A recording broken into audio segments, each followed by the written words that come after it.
न्यायालय में एक मुकदमा आया जिसने सभी को झकझोर कर दिया। अदालतों में प्रॉपर्टी विवाद व अन्य पारिवारिक विवाद के केस आते ही रहते हैं, मगर यह मामला बहुत ही अलग किस्म का था जो आपको सोचने पर मजबूर कर देगा, आपको हैरान कर देगा।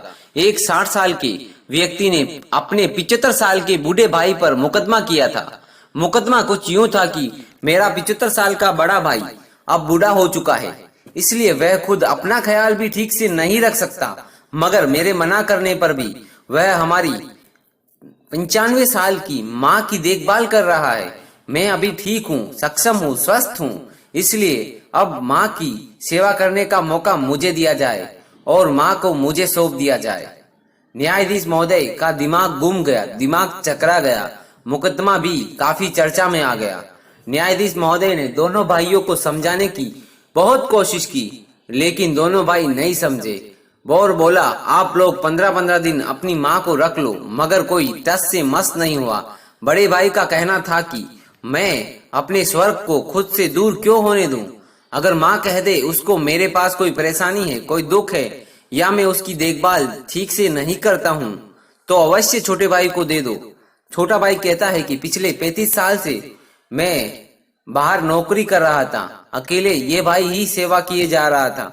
आखिर मैं अपना कर्तव्य कब पूरा करूंगा? मुझे माँ की सेवा करने का मौका कब मिलेगा? जबकि आज मैं स्थायी हूँ, बेटा बहू सब कुछ है, लेकिन माँ भी तो होनी चाहिए। मेरे पास माँ नहीं। परेशान न्यायाधीश महोदय ने सभी प्रयास कर लिए, मगर कोई भी हल नहीं निकला। आखिर उन्होंने माँ की राय जानने के लिए उसको बुलाया और पूछा, माँ जी, आप किसके साथ रहना चाहेंगी? माँ का वजन कुल 35 किलो साल की माँ का वजन कुल 40 किलो, बहुत ही कमजोर सी औरत थी। उसने दुखी दिल से कहा कि मेरे लिए दोनों संतान बराबर है।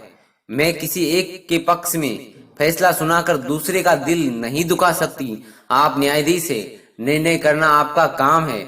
आप जो भी निर्णय करेंगे मैं उसको ही मान लूंगी। आखिर में न्यायाधीश महोदय ने अपने भारी मन से एक निर्णय दिया कि न्यायालय छोटे भाई की भावनाओं से सहमत है कि और बड़ा भाई वाकई में बूढ़ा और कमजोर है। ऐसे में माँ की सेवा की जिम्मेदारी छोटे भाई को दी जाती है। फैसला सुनकर बड़ा भाई छोटे भाई को गला लगाकर रोने लगा। यह सब देखकर अदालत में मौजूद न्यायाधीश समेत सभी के आंसू छलक पड़े।